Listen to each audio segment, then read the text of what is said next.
अब हम जैनियों का तत्व ज्ञान देखते हैं, क्योंकि जब हम जैनियों के धर्म की तरफ आते हैं तो उसमें तत्व ज्ञान जरूर होना चाहिए। हमारा तत्व ज्ञान होगा उसी तरह से हमारी धार्मिक आस्थाएं बनेंगी। तो जैनियों ने माना कि ये जो संसार है इसका निर्माण जिन चीज़ों से होता है इसको इन्होंने तत्व कहा, सत्य कहा, पदार्थ कहा, द्रव्य कहा। ये सब एक ही पर्यायवाची शब्द है, सबके एक सही अर्थ है। तो इसलिए उनको द्रव्य कह करके उन्होंने कहा जिसको हम द्रव्य कह रहे हैं ये पदार्थ भी है, ये सत्य भी है, इसको किसी नाम से कह दो, एक ही, सबके एक ही अर्थ हैं। तो इन्होंने कहा संसार जो है इसकी रचना द्रव्य से हुई है, और द्रव्य जो है वो एक नहीं है, ये संसार अनेकांत है, अनेक चीज़ों से मिलकर के बना हुआ है। और उनमें उन्होंने कहा कि 7 द्रव्य हैं जो इस संसार के सारे संसार की रचना करने वाले हैं, जो रचनाकार हैं 7 द्रव्य हैं। उन 7 को पहले तो इन्होंने 2 कैटेगरी में बांटा, फिर आगे उसको और कर दिए। तो पहले इन्होंने कहा कि एक जीवित द्रव्य है, एक अजीव द्रव्य है, जीव और अजीव। उसके बाद इन्होंने कहा कि एक आश्रव है द्रव्य, एक बंध है द्रव्य, एक संवर है द्रव्य, एक निर्जरा है द्रव्य, और एक मोक्ष है। तो ये 7 चीज़ें जो हैं इन्होंने 7 द्रव्य माने। जैन आचार्यों में थोड़ा सा विवाद है, कुछ आचार्य 9 मानते हैं, पाप और पुण्य को भी जोड़ देते हैं कि पाप और पुण्य भी द्रव्य हैं। लेकिन ज़्यादातर आचार्य जो हैं और ज़्यादातर फिलोसफिकल लोग जो हैं जिन्होंने जैन फिलोसफी का अध्ययन फिलोसफी से किया, ख़ासतौर से पाश्चात्य लोग भी और भारत के लोग भी, इंडोलॉजिस्ट, वो 7 ही द्रव्य मानते हैं कि जैनियों ने 7 द्रव्य माने हैं। और 7 द्रव्य में क्या किया? जीव है, अजीव है, आश्रव है, बंध है, संवर है, निर्जरा है और मोक्ष है। ये 7 द्रव्य इन्होंने माने। अब जीव को लिया इन्होंने, पहले जीव का कहा कि जीव जो है ये 2 प्रकार का है, एक जो है मुक्त जीव और एक है बद्ध जीव। बद्ध जीव का मतलब जो बंधन में है। ये बद्ध जीव कई तरह के हैं। एक तो वो हैं जो बहुत छोटे छोटे कीड़े मकोड़े जो हैं वो तिरंचक जीव हैं। एक वो हैं जो स्थावर है, जो हिलते नहीं हैं, जैसे पेड़ हैं, पौधे हैं, लेकिन उनके अंदर भी। तो जीव का गुण क्या बताया उन्होंने? कहा पहचान जीव की क्या है? चेतना। जीव के अंदर चेतना होती है, वो सुख और दुख इनका अनुभव कर सकता है, वो हर्ष और विषाद का अनुभव कर सकता है, वो चीज़ों को किसी तरह से भी इमोशन से उनका अनुभव कर सकता है, वो राग द्वेष को भी प्रभाव कर सकता है। तो जीव का जो लक्षण है और जीव का जो ख़ास गुण है, मेन गुण है, वो है चेतना। तो जितनी भी चेतन चीज़ें हैं उसको इन्होंने तरह तरह के हिस्सों में बांटा कि कुछ जीव ऐसे हैं जो 1 इंद्री वाले जीव हैं, कुछ ऐसे हैं जो 2 इंद्री वाले जीव हैं। मच्छर है, उसमें 1 ही इंद्री होती है, हाथी के अंदर 1 इंद्री होती है, सूंघने की ताकत होती है। तो उन्होंने कहा कि जीव जो हैं कई तरह के हैं। ये बद्ध जीव तरह तरह के हैं जो बंधन में बंधे हुए हैं, और जो इन बंधनों से छूट जाते हैं। अब बद्ध जीव जो हैं उनमें आप ढूंढते फिरो सारे के सारे, तो सबको लगेगा सब बंधन में पड़े हुए हैं।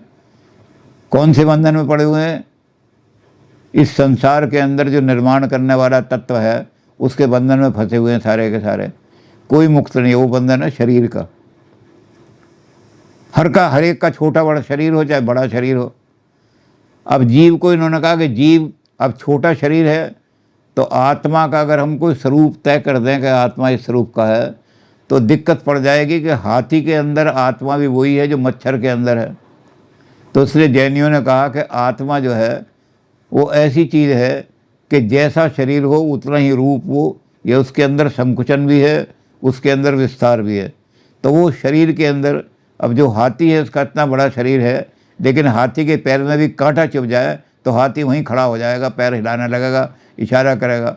तो अगर आत्मा यही होती कि आत्मा हृदय के अंदर विराजमान है, तो पैर में कांटा लगने पर चेतना कैसे आती? तो चेतना कहीं भी कितना ही बड़ा शरीर हो, हमारे शरीर में भी है, तो हमारे शरीर के एक एक अंग में वो हमारे शरीर जैसा ही अपना आकार धारण कर लेती है।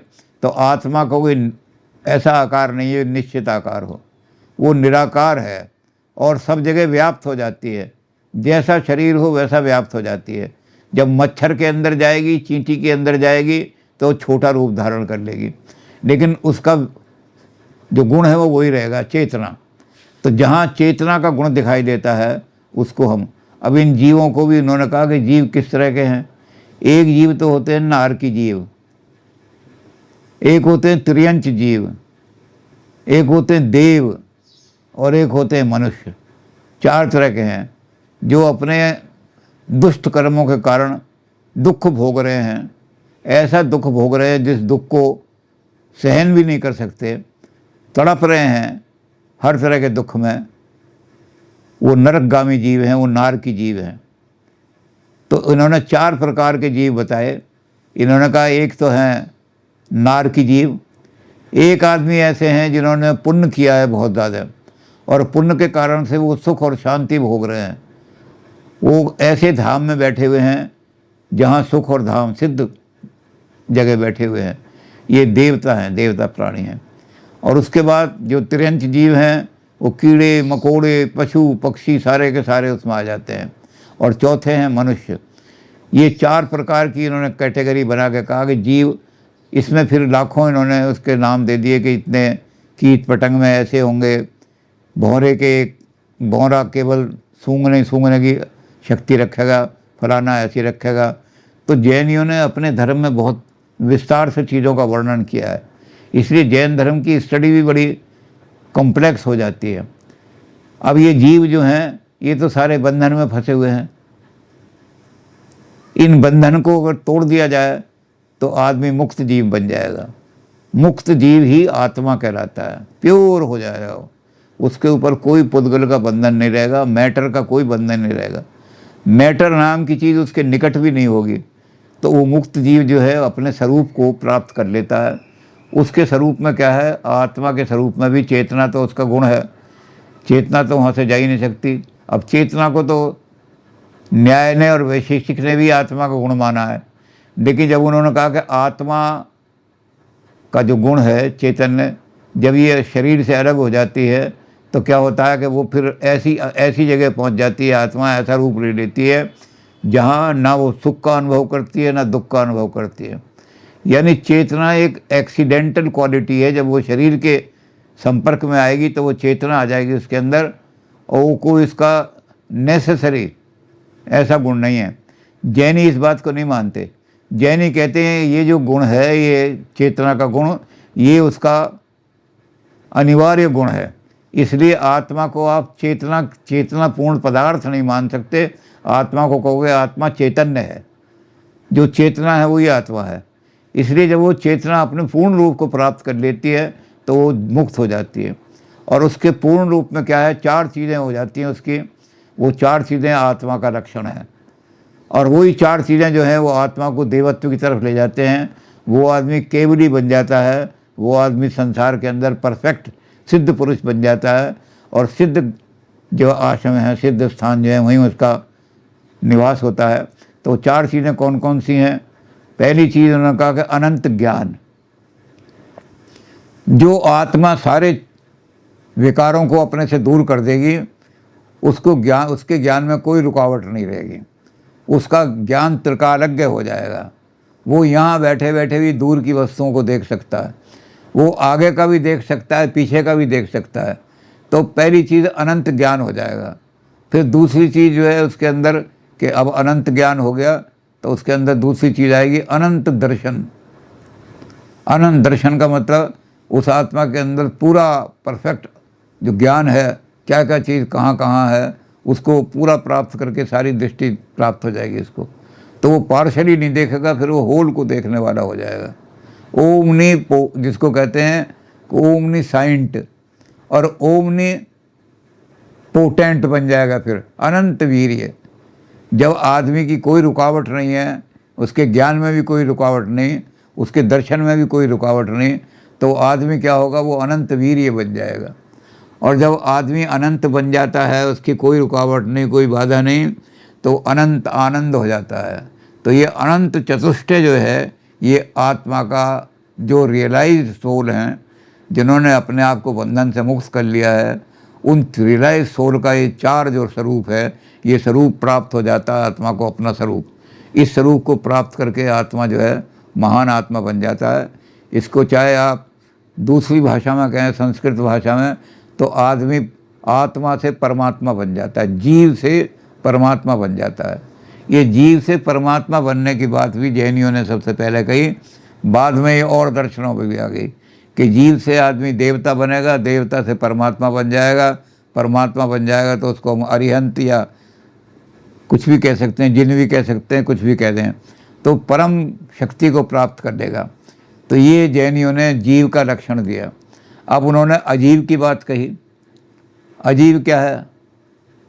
तो उन्होंने कहा जिसमें चेतना नहीं है, जिसमें रूप है, गंध है, जिसके अंदर हमने रूप देखा, जिसके अंदर स्पर्श है, स्पर्श करने की शक्ति, जिसके अंदर साउंड है, श्रवण शक्ति, ये सारी श्रोत की शक्ति, तो जिसमें ये चार चीज़ें मौजूद हैं, उसको हम कहेंगे, लेकिन चेतना नहीं है इसमें, तो उसको हम कहेंगे कि ये है अजीब पदार्थ।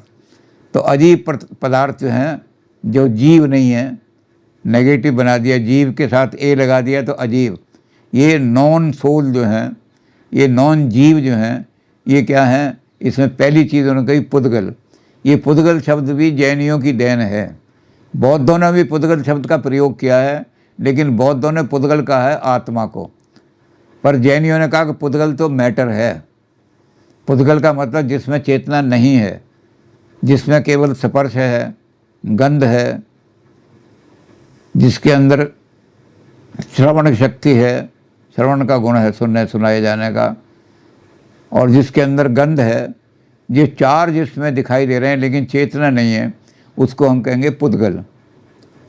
अब ये पुद्गल को भी, पुद्गल की व्याख्या बहुत है, क्योंकि जैनियों का मैंने कहा बड़ा कॉम्प्लेक्स है, एक एक चीज़ के बड़े बड़े गुण दिए हैं।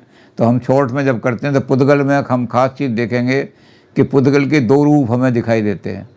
एक तो पुद्गल की परिभाषा करते हुए दिए उन्होंने, जो द्रव्य की परिभाषा दी है वही पुद्गल की दी है। पुद्गल की परिभाषा क्या है? जिसके अंदर पुद्गल गलन की शक्ति हो और जो उत्पन्न होता हो और दा से द्रव्य हो जाए, द्रव बन जाता हो। तो उन्होंने कहा जिसके अंदर उत्पाद की शक्ति हो, यानी वो पैदा हो सकता है, उसके अंदर द्रव्य मेंटेन करने की, अपने आप को सस्टेन करने की शक्ति हो, और जिसके अंदर तीसरी शक्ति क्या है? गलन की शक्ति हो। तो ये तीन शक्ति जिसमें होंगी उसको हम कहेंगे ये पुद्गल है। अब ये पुद्गल जो है, इन्होंने दो तरह का माना पुद्गल। वैसे तो बहुत लंबी चौड़ी व्याख्या की हैं, क्योंकि पुद्गल में दो चीज़ें मानी हैं। उन्होंने कहा पुद्गल एक तो एटम के रूप में होता है। एटम अनश्वर है, उसको कोई नाश नहीं कर सकता, वो जगत का आधार है एटम। तो पुद्गल जो वो एटम के रूप में सदा विराजमान है, उसको कोई ना किसी ने नाश किया है, ना किसी ने पैदा किया है। सबसे पहले एटम का सिद्धांत जैनियों ने दिया। तो जैनी कहते हैं दुनिया एटम से बनी हुई है सारी की सारी। अब ये एटम जो है ये तो बहुत सूक्ष्म है, आँख से दिखाई भी नहीं देता, बड़ा छोटा है, इसको कोई काट भी नहीं सकता, इसको कोई मार भी नहीं सकता, इसको कोई छेद भी नहीं सकता। तो क्या कैसे करेंगे फिर? दुनिया कैसे बनेगी? तो क्या दुनिया ऐसी है कि उसको कोई मार नहीं सके, काट नहीं सके? तो उन्होंने कहा पुद्गल का दूसरा रूप है स्कंद। ये पुद्गल जो हैं ये अपने साथ जुड़ते हैं, फिर हटते हैं, और जब ये जुड़ते और हलते हैं तो क्या होता है कि इनके जुड़ने से स्कंद बन जाते हैं। जब तो दो पुद्गल मिलेंगे तो उसमें दोनों मिलकर के एक चीज वस्तु बननी शुरू हो जाएगी, और जब ये तीन मिल जाएंगे तब संसार में अस्तित्ववान वस्तु, क्योंकि कोई भी चीज़ दुनिया में 2 डायमेंशनल नहीं हो सकती, 3 डायमेंशनल जो होगी। तो जब तीन एटम एक साथ आके मिलेंगे तो अस्तित्ववान कोई चीज़ बन जाएगी। तो इस तरह ये एटम एक दूसरे से मिलते रहते हैं, करोड़ों लाखों एटम जब मिल जाते हैं तो हिमालय पहाड़ बन जाता है। तो स्कंद और एटम, अब एटमों का वर्णन भी बहुत ज़्यादा किया है कि एटम जो हैं कैसे हैं, उनके क्वालिटेटिवली एक से होते हैं सारे के सारे, उनको कैसे जुड़ते हैं, क्या होता है। तो जैनियों ने उसका बहुत बड़ा वर्णन किया, लेकिन हम दो ही चीज़ें देखेंगे।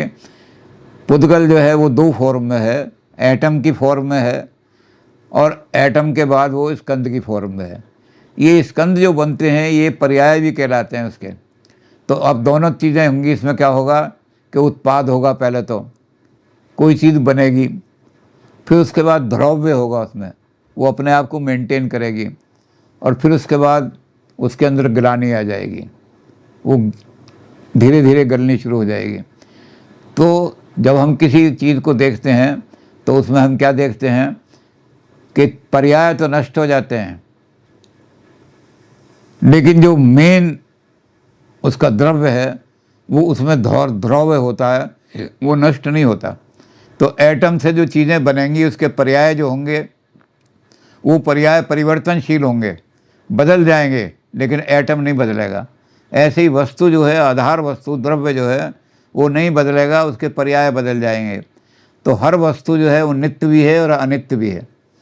नित्य है अपने द्रव्य के कारण से, और अनित्य है अपने जो उसके पर्याय हैं उनके कारण से।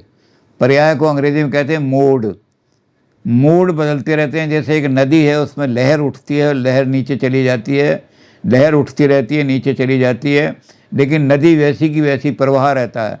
तो जो प्रवाह है वो नदी का द्रव्य है,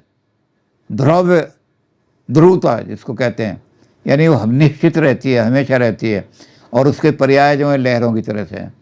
कई एग्जाम्पल दिए हैं जैनियों ने। जैसे उन्होंने कहा कि मिट्टी है, मृत्तिका है, उस मृत्तिका का घड़ा बना लेते हैं हम, वो घड़ा बहुत दिनों तक रखा रहता है, और थोड़े दिनों के बाद वो घड़ा टूट जाता है।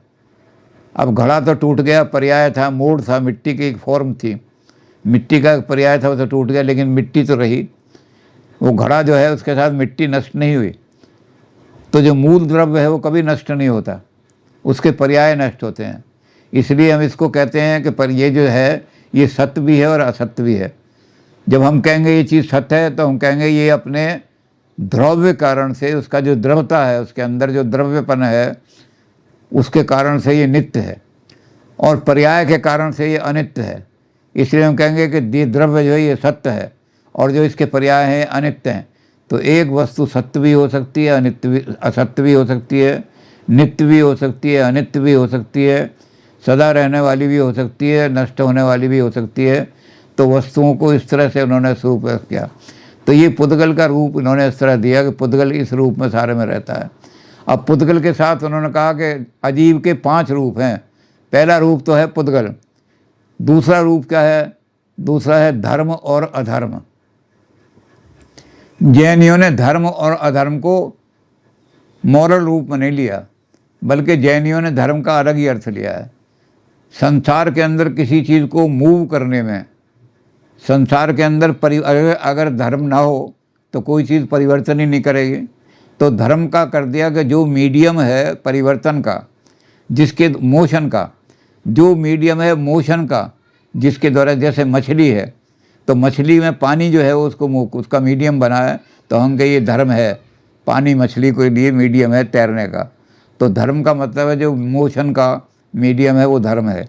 और जब उस मोशन को रोकते हैं, इनर्शिया लाते हैं, जैसे इसने कहा न्यूटन ने कि हर चीज़ जो है वो एक ही स्थिति में रहेगी, अगर कोई विरोधी तत्व और बराबर की शक्ति वाला तत्व उसको नहीं जोड़ता तो वो रुक नहीं सकती। तो जब उसको रोकने का काम आएगा तो कोई चीज़ उसके आगे अड़ा दी जाएगी, तो जब वो अड़ जाएगी तो वो रुक जाएगा। तो रेस्ट का जो सिद्धांत है, उसको आराम करने का जो सिद्धांत है, अवरोध का जो सिद्धांत है, रोकने का जो सिद्धांत है, उसको उन्होंने कहा ये है अधर्म। तो जैनियों ने इसको धर्म और अधर्म माना। तो ये भी अजीब है, जड़ है, ये अजीब की कैटेगरी में, नॉन सोल। अब मोशन और ये जो है धर्म और अधर्म भी नॉन सोल हैं। उसके बाद उन्होंने कहा कि आकाश और काल ये भी अजीब पदार्थ हैं, नॉन सोल पदार्थ हैं। आकाश क्या है कि आकाश जो है वो स्थान है जिसमें परिवर्तन होता है, जिसके अंदर चीज़ें मूव करती हैं, जिसके अंदर चीज़ें एक जगह से दूसरी जगह अस्तित्वान रहती हैं। तो जो ऐसा सारा जगह है जिस स्थान के अंदर चीज़ें मूव कर सकें, एक जगह से दूसरी जगह पहुंच सकें, तो वो आकाश कहलाता है। ये आकाश जो है ये इसके भी जैनियों ने कई हिस्से किए हैं, अलग अलग तरह का लोक आकाश है, कौन सा आकाश है, सारे। तो बहुत सारी चीज़ें तो ये आकाश के बिना कोई चीज़ संसार में परिवर्तन हो ही नहीं सकती। जो चीज़ जहाँ है वहीं रहेगी। जब से दुनिया बनी है वो चीज़ वहीं की वहीं खड़ी रहेगी, वो कहीं मूव नहीं करके जा सकती। तो जिसके अंदर जो चीज़ें सब मूव करती हैं, वो ये सबको कंटेन जो करता है, सबको अपने अंदर समाहित जो करता है, वो आकाश है। और परिवर्तन का जो एक चीज़ दूसरे में परिवर्तन हुई, इस परिवर्तन को हम कहते हैं कि अगर काल ना होता तो चीज़ परिवर्तन नहीं हो सकती। टाइम इवेंट के अंदर एक इवेंट से जब दूसरा इवेंट होता है तो उसके आधार पर निर्धारित होता है कि अब ये काल के अंदर काल की गति में चला गया। काल को भी जैनियों ने दो तरीके का माना है। एक माना है जो ऐसा काल है जो सारी दुनिया को चला रहा है, सारी दुनिया जिसके कारण से सारी दुनिया में परिवर्तन हो रहा है। और एक काल ऐसा जो व्यवहारिक है, उस व्यवहारिक काल को इन्होंने समय कहा। वो समय वो है जिसको हम नाप सकते हैं। काल को नापा नहीं जा सकता, लेकिन समय को नापा जा सकता है। तो जैनियों ने इसके भी बहुत विस्तार से वर्णन किए हैं। जैन दर्शन में बहुत विस्तार है। तो ये 5 चीज़ें जो हैं हमारी अजीब में आ गई हैं, नॉन सोल। अब जो हमारे जीव, जो हमारे और पदार्थ थे वो रह गए, जीव पदार्थ और अजीब पदार्थ आ गए। अब हमारे पास अगला पदार्थ रह गया, वो है आश्रव। आश्रव में क्या है कि पुद्गल और जीव साथ साथ, पुद्गल भी और जीव भी साथ साथ एग्जिस्ट कर रहे हैं। जीव जो है उसके अंदर चेतना है, वो पुद्गल की चेतना रखता है, और उस चेतना के अंदर से उसके अंदर पुद्गल की ओर आकर्षण पैदा होता है। जब वो आकर्षण पैदा होता है तो उसको उस चेतना का कर्म कहा जाता है। और जो कर्म है उसके छोटे छोटे अंश, उसको कहते हैं कार्मिक पुद्गल। ये मैटर जो है ये मेरे अंदर आत्मा में नहीं घुस सकता, कुर्सी मेरे दिमाग में नहीं घुस सकती, लेकिन कुर्सी की लालसा, कुर्सी का लोभ, कुर्सी की इच्छा, इसको प्राप्त करने की या इसको प्रशंसा करने की, बड़ी अच्छी कुर्सी है, तुम्हारा सोफ़ा बड़ा अच्छा है, तो ये पुद्गल का एक कार्मिक रूप हो जाता है। ये कार्मिक रूप हमारी आत्मा की तरफ चला जाता है। पुद्गल का कार्मिक रूप, पुद्गल को मिल जाता है रास्ता, और आत्मा को पुद्गल की तरफ जो आकर्षण था वो उसको खींचती है, तो पुद्गल आत्मा के अंदर घुस जाता है। तो पुद्गल, कार्मिक पुद्गल का आत्मा के अंदर जो घुसने का एक प्रोसेस है, उस प्रोसेस को कहते हैं, ये प्रोसेस जो है ये भी एक पदार्थ है। इस प्रोसेस को हम आश्रव कहेंगे। आश्रव के द्वारा कार्मिक पुद्गल आत्मा के अंदर प्रवेश करता है, और आत्मा के अंदर प्रवेश करता है तो आत्मा में चिपक जाता है। फिर आत्मा जो है वो माया मोह में फंस जाती है, वो छूट नहीं पाता आत्मा। एक बार आत्मा के अंदर ये मैटर घुस गया, मैटीरियलिस्टिक टेंडेंसी आ गई आत्मा के अंदर, अगर मैटीरियलिस्टिक वृत्तियाँ आ गई आत्मा के अंदर, तो फिर वो निकल नहीं पाती। उसे तो कोई पता नहीं कौन निकाल पाएगा, भगवान को तो मानते नहीं, लेकिन बड़ी तपस्या से निकलेगी। तो ये कार्मिक पुद्गल जाके आत्मा में चिपट जाता है और आत्मा को ससीम बना देता है। आत्मा का जो अनंत रूप है, उस अनंत रूप को, क्योंकि पुद्गल जो है वो अनंत नहीं है, पुद्गल तो एटम है, पुद्गल तो बहुत ही सीमित है, बहुत छोटा है, जबकि आत्मा अनंत है। तो ये जो पुद्गल है वो आत्मा को जाकर छोटा कर देता है, लघु कर देता है, आत्मा को जीव रूप में बदल देता है। ये जीव जो है क्या करता है, फिर सारा कर्म करने लगता है। तो जीव को भी जैनियों ने माना, ये वेदांत की तरह नहीं मानते। ये कहते हैं कि जीव ही करता है, जितना भी कर्म करना हो रहा है वो सब जीव कर रहा है, जीव ही करता है। और जब करता है जीव, तो जीव ही भोगता भी है। वेदांत जीव को ना कर्ता मानते हैं ना भोगता मानते हैं, कोई और ही है कर्ता, और भोगता तो कोई और है। जीव तो शरीर के अंदर ऐसे ही काम करता है, लेकिन जैनी जीव को कर्ता भी मानते हैं और जैनी भोगता भी मानते हैं। वो कहते हैं अगर जीव को हम कर्ता ना माने तो कोई क्रिया संसार के अंदर हो ही नहीं सकती। संसार की क्रिया तो जीव ही करता है, सारी इस संसार की क्रिया। तो जीव जो है वो कर्ता भी है, भोगता भी है, और जीव सीमित हो जाता है, उसका रूप सीमित हो जाता है, और वो मटेरियल के चक्कर में फंस जाता है। कार्मिक वस्त्र जो है ये कहलाता है आश्रव। तो आश्रव एक इन्होंने माना कि आश्रव एक द्रव्य है। और जब आश्रम आ जाता है तो आश्रम के बाद बंध एक द्रव्य है। बंध मतलब बंधन में आ जाता है आत्मा। ससीमता, जो असीम है उसके अंदर ससीमता आ जाए तो वही उसका सबसे बड़ा बंधन है। ससीम मतलब लिमिटेशन। हम अनंत हैं, हम बहुत महान हैं, लेकिन हम अपने आप को सीमित कर लें तो हम सीमित कर लेंगे, दुखों का कारण हो जाएगा। मैंने अपने आप को अपने आप तक, अपना ही स्वार्थ तक सीमित कर रखा है। मुझे रोटी मिल जाए, मुझे पानी मिल जाए, सुख मिल जाए, लेकिन बड़ा दुख का कारण नहीं मिले तो मैं घर से बस लड़ूंगा। उसके बाद मैं अपने आप को बढ़ाऊंगा तो परिवार मेरा सुख रहे, फिर परिवार से आगे बढ़ाऊंगा। तो इसको मैं बढ़ा तो सकता हूँ, लेकिन जब सीमित, जितना मैं बढ़ाऊंगा उतना ही सुखी होता चला जाऊंगा, और जितना मैं सीमित करूंगा उतना ही दुख करूंगा। तो बंध जो है क्या है, ये मैटर जब चिपकता है आत्मा बजा के तो वो सुकड़ता चला जाता है। कई बार तो ऐसा होता है कि अपने राग दोष के कारण वो एक ही वस्तु पर केंद्रित होकर रह जाता है। मेरी आत्मा जो है एक ही वस्तु पर केंद्रित हो गई, राग हो गया उससे उत्पन्न। अब मैं तोते को, बिल्ली से मेरा इतना राग उत्पन्न हो गया कि अगर मेरी बिल्ली को दूध नहीं मिला तो पत्नी को भी पीटूंगा, बच्चों को भी पीटूंगा। तो एक ही चीज़ पर इतनी सीमित हो जाती है मेरी बुद्धि कि मैं सो जाता हूँ। तो ये सारा का सारा परिसीमन कहाँ से आता है? ये बंधन आता है पुद्गल का आत्मा में चिपकने से। आत्मा में जब तक पुद्गल चिपका रहेगा वो बंध, आत्मा बंध में ही रहेगी। तो ये बंधन भी एक जो हमने पदार्थ माने उसमें, तो एक पदार्थ हो गया हमारा जीव, और एक पदार्थ हो गया हमारा अजीव, एक पदार्थ हो गया आश्रव, एक पदार्थ हो गया हमारा बंध। अब ये होता है कि आत्मा तपस्या करके, जीव जो है वो अक्रिय तो है नहीं, क्रिया करता है, तो उसे दुख की सुख की अनुभूति होती है। बहुत ज़्यादा जब दुख की अनुभूति होती है तो निकलना चाहता है उससे, तो उसके लिए प्रयास करता है। तो प्रयास करने में उसे दो चीज़ें मिलती हैं। बंधन के लिए दो चीज़ें चाहिए। दो चीज़ें उसे क्या मिलती हैं? पहली चीज़ मिलती है उसे कि वो जो हमारे पास पुद्गल का एक प्रभाव आ रहा है, उस प्रभाव को कैसे रोकें। इसको कहते हैं संवर। जैसे टंकी को खाली करना है, गंदा पानी टंकी में जमा हो गया है, तो पहले तो ये करा कि जिस नाले से या जिस नाली से गंदा पानी आ रहा है टैंक में, उस नाले को हम बंद करें। पहले तो कोई नई हमारे अंदर पुद्गल वृत्ति नहीं आनी चाहिए, कार्मिक पुद्गल हमारे अंदर नहीं आना चाहिए। तो संसार की वस्तुओं से हमारा राग समाप्त होना चाहिए। आदमी वीत राग हो जाएगा, मुझे कुछ नहीं चाहिए। जो बात जैनियों ने पहले कही थी, आज सारी दुनिया उसी बात को मान रही है। हमारे जितने भी सूफी संत हैं उन्होंने एक ही बात कही है। उन्होंने कहा जिसको किसी चीज़ की चाह नहीं वही शहंशाह है। अमीर कौन है? अंबानी अमीर नहीं है।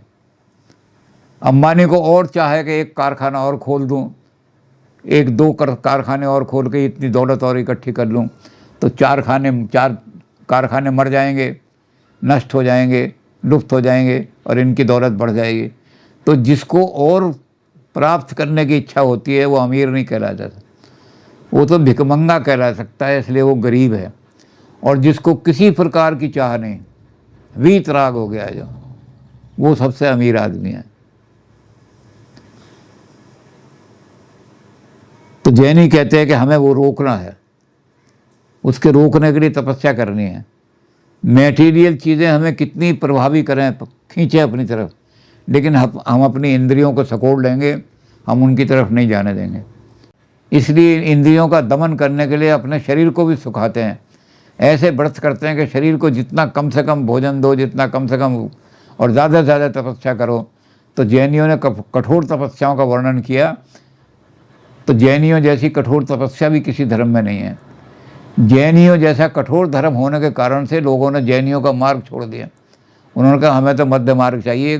बुद्ध ने बड़ी निंदा की है जैनियों की। बुद्ध ने कहा कि जो चार वाक हैं बिल्कुल लिप्त हो गए हैं भोग लिप्सा में, वो भी निंदनीय हैं। और जो आदमी ऐसे हैं जो इस शरीर को, शरीर माध्यम खलु धर्म साधन, इस शरीर को सुखाते हैं, ऐसी तपस्या करते हैं, वो लोग भी निंदनीय हैं। वो कभी भी संसार के अंदर परम तत्व को नहीं पा सकते। मध्य मार्ग होना चाहिए दोनों का। इसलिए लोग मध्य मार्ग की तरफ ज़्यादा चले गए जैनी, क्योंकि जैनी बड़ी कठोर, लेकिन जब कठोर तपस्या करेंगे तो संवर हो जाएगा। संवर मतलब है कि अब कार्मिक पुद्गल, अब मैटीरियलिज्म या मैटीरियलिटी, पाश्चात्य लोगों ने इसका तर्जुमा किया है मैटीरियलिटी। तो मैटीरियलिटी अब हमारे अंदर शरीर में नहीं घुसेगी। भौतिक सुख जो है, भौतिकता, भौतिक नहीं कहेंगे हम इनको, कहते हैं भौतिकता अब हमारे शरीर में, हमारी आत्मा में, हमारे माइंड में नहीं घुसेगी किसी भी तरह से। तो ये जो है संवर कहलाता है, उसको रोक देना। कार्मिक पुद्गल के प्रवाह को आत्मा की तरफ जो है उसको रोक देना, ये संवर है। अब इन्होंने अगला छठा जो द्रव्य माना, छठा द्रव्य इन्होंने कहा कि संवर तो हो गया, अब वो जो गंदा पानी अंदर इकट्ठा हो गया था वो सभी तो साफ़ करो। तो इन्होंने कहा उसको साफ़ करने के लिए एक टोंटी खोलनी पड़ेगी, एक टोंटी से वो पानी सारा बाहर निकलेगा। जब वो बाहर अंदर जो मल जम गए हैं, अंदर जितने भी मल हैं, बहुत सारे मल हैं, तो वो सारे के सारे निकालने के लिए हम क्या करेंगे, हम उसको निकालने के लिए तपस्याओं के साधन करेंगे, हम तरह तरह के व्रत करेंगे। उन व्रतों के माध्यम से अपने शरीर के अंदर से जितना भी मल हमारी आत्मा को अपवित्र कर रहा है उसको निकालेंगे।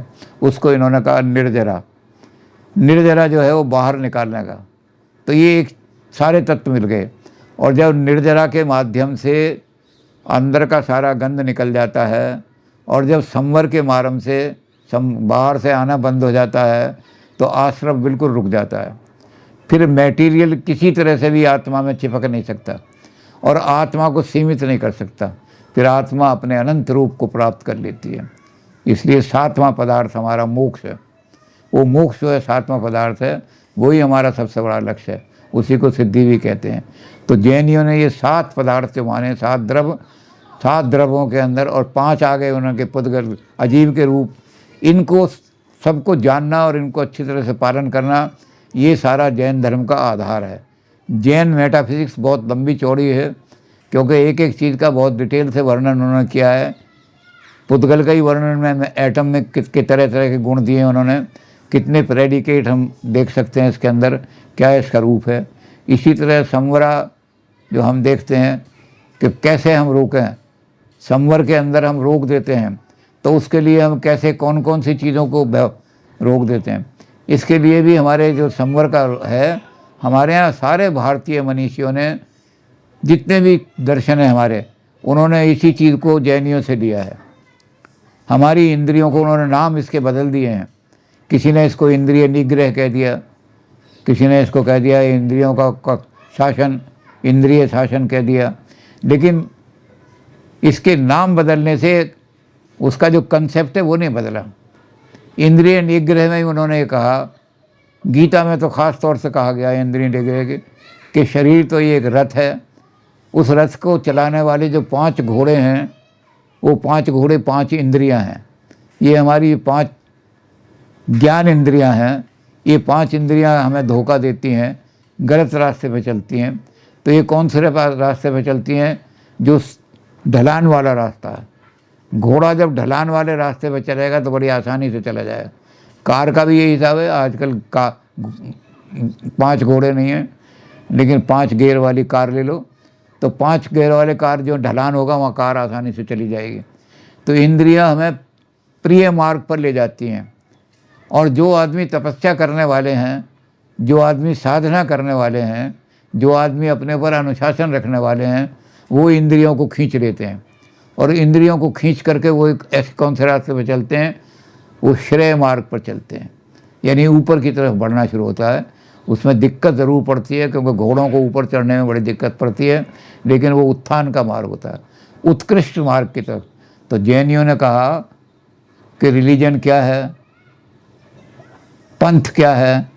उन्होंने कहा कि जो हमें नीचे की ओर से उत्कर्ष की ओर ले जाए, जो हमें नीचे से उठा करके उत्कर्ष की तरफ ले जाए, वो पुण्य है। और जो नीचे की तरफ लाए वो पाप है। कोई भी काम आप ये देख लो कि ये काम पुण्य है या पाप है।